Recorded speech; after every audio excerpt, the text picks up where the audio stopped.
Hi, my name is Tyler Wong, and I will be presenting on the thermocatalytic plasma-assisted dry reforming of methane over heterogeneous nickel aluminum oxide catalyst. Hydrogen is a key raw material for many large-scale processes, and as such, the highly efficient production methods have always been of high industrial importance. Currently, the reforming of hydrocarbons, such as methane or lighter C2-C3 fractions, either by thermal or thermocatalytic reforming, is one of the most favorable for producing hydrogen. In general, dry reforming, while having the benefits of simultaneous consumption of CO2, is usually prone to carbon fouling, limiting its application until efficient catalyst systems are found.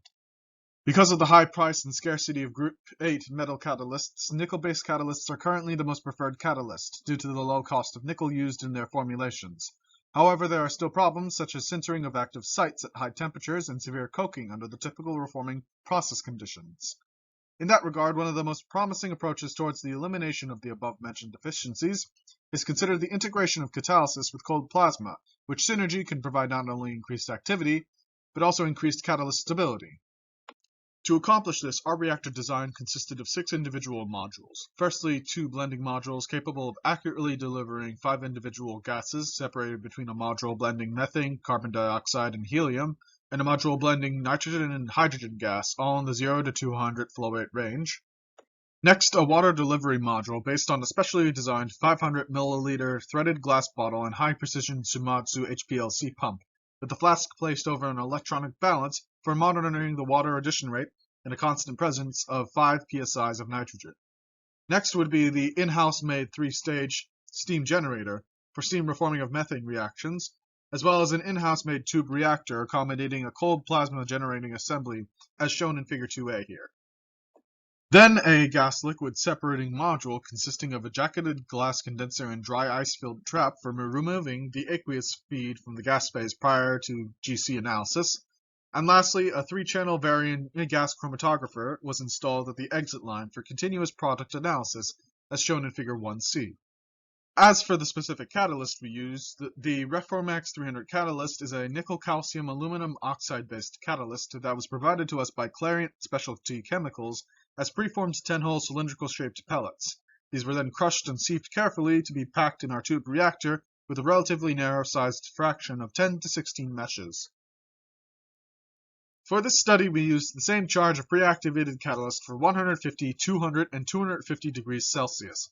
At each of the 3 temperatures examined, data was collected on the effect of the plasma supply voltage on both the methane-carbon dioxide conversions and the selectivity to hydrogen gas and carbon monoxide at a fixed setting of 14.5 to 16.5 kilovolts.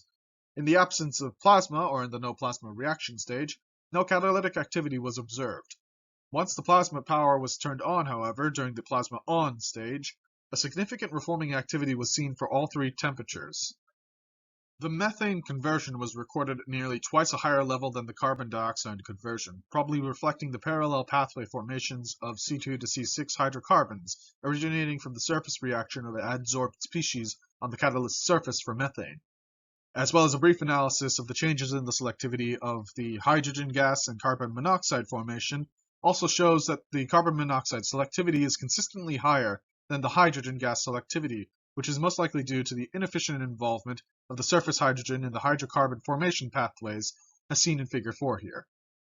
The dry reforming reaction was studied using a traditional nickel-based reforming catalyst in an in-house designed plasma-assisted thermocatalytic tube reactor. The efficiency parameters of the methane reforming reaction were determined by carrying multiparametric optimization of the reaction temperature, the methane residence time, the ratio of methane to carbon dioxide, and the cold plasma parameters such as the power frequency and the power voltage. Local maximums for both the conversions of methane and carbon dioxide and the selectivity of hydrogen gas and carbon monoxide were found for the methane residence time of 24 inverse seconds at a reaction temperature of 200 degrees Celsius. Under these conditions, the most efficient plasma power frequency was found to be in the 10 kHz range, while the stepwise increase in the power supply voltage from 14.5 to 16.5 kilovolts led to a proportional increase in the methane-carbon dioxide conversions to approximately 30% for methane and approximately 17% for carbon dioxide. Thank you for listening, and we'd like to acknowledge the collaborative support of the U.S. Department of Energy in partnership with the National Energy Technology Laboratory.